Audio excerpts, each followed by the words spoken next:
Really good deal. I encourage that. No more monthly fees. I'm a member of Nevada Conservation League. I'm a Nevada Conservation League. I'm a member of the Organizing for Action Climate Change activity. So anybody involved in the Sierra Club, Nevada Conservation League, or Organizing for Action here, I think we have quite right. Hands are raised. We have quite a few people here. I've been on the beat of educating myself about climate change and activities to educate the communities around me about climate change for an extremely long time.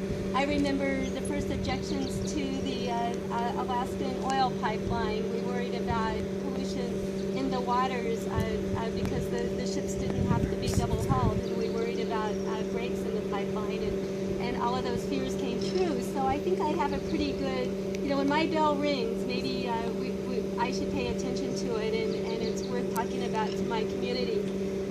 We see the impacts of carbon pollution all the time around us.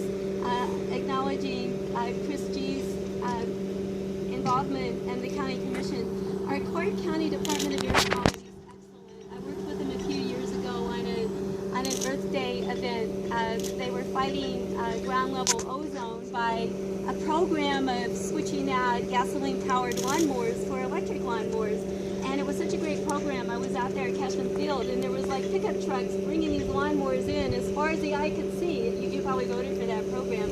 So here in Clark County, in many ways, we're doing our share. And I'm so grateful to our county officials. I'm grateful to the BLM, and I'm grateful to our federal officials for joining us all in this fight against climate change, carbon pollution, and the terrible health effects.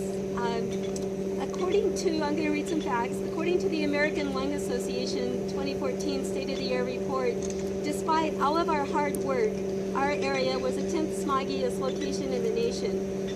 What does that translate to? That translates to increased visits to emergency departments and urgent care centers for asthma and respiratory-related difficulties. I worked in the ICU. That translates to people who already have COPD. Getting exacerbated into events that result in intubation and a week or two stay in the ICU in the hospital. But some of the air pollution we aren't even generating ourselves. When the wildfires happen, in the states all around us in the American West, the smoke flows into our valley. During the Carpenter Fire, I watched from the hills south of McDonald Ranch, where I live in Henderson, feeling selfishly grateful that the winds were blowing to the northeast. The plume was dropping ash on my friends in Summerlin in North Las Vegas. Actual ash, as if it was a volcanic eruption. And that fire went on for weeks and increased our carbon and pollution levels for weeks beyond that. We know that it's getting hotter, and another health effect that I was just reading about the last few days, the data are just being disseminated. Heat stress illness is the major cause of weather-related illness and death in this country right now. Heat stress illness, and that data is just now coming out. The city, the New York City, has realized that they're seeing hundreds of excess deaths per year related to heat stress. We're used to it being hot, drinking enough water.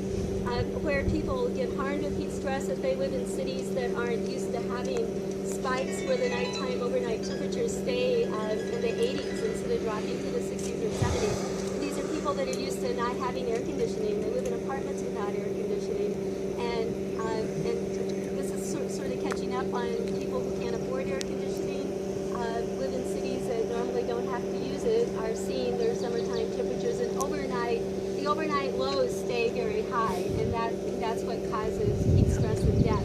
We're going to see more of that. It's expensive. We're going to see more of that in our area and across the nation.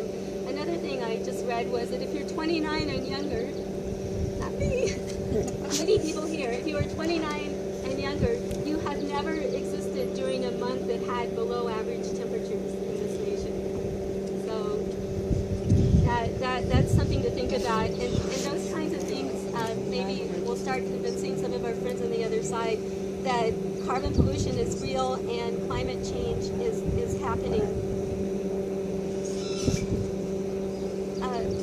I mentioned ground level ozone. I want to also recognize that 120 health organizations recognize that climate change is real and urge their members that, speak to their patients and colleagues, and go on record stating that climate change is a serious public health issue, including American Academy of Pediatrics, American Lung Association, American Medical Association, the American Nurses Association, of which I'm still a member, the American Public Health Association, and the list goes on and on and on.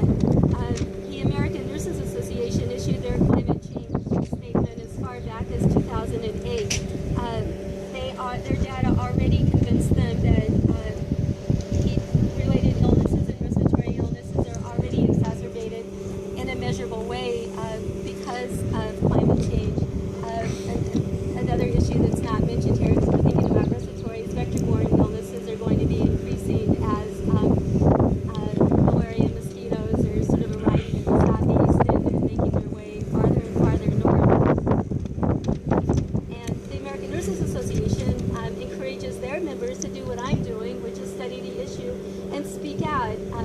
As you know, when I was practicing, I'd be at the bedside with 1, 2, 3, or 4 patients a day and do the best I could to make a difference in their lives. And as a retired person and an activist, hoping that my message can go out and make a difference in many more lives.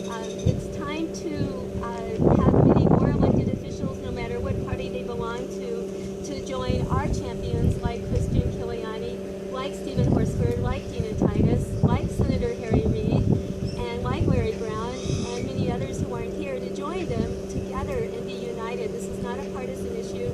This is of extreme importance to the health of the citizens around us.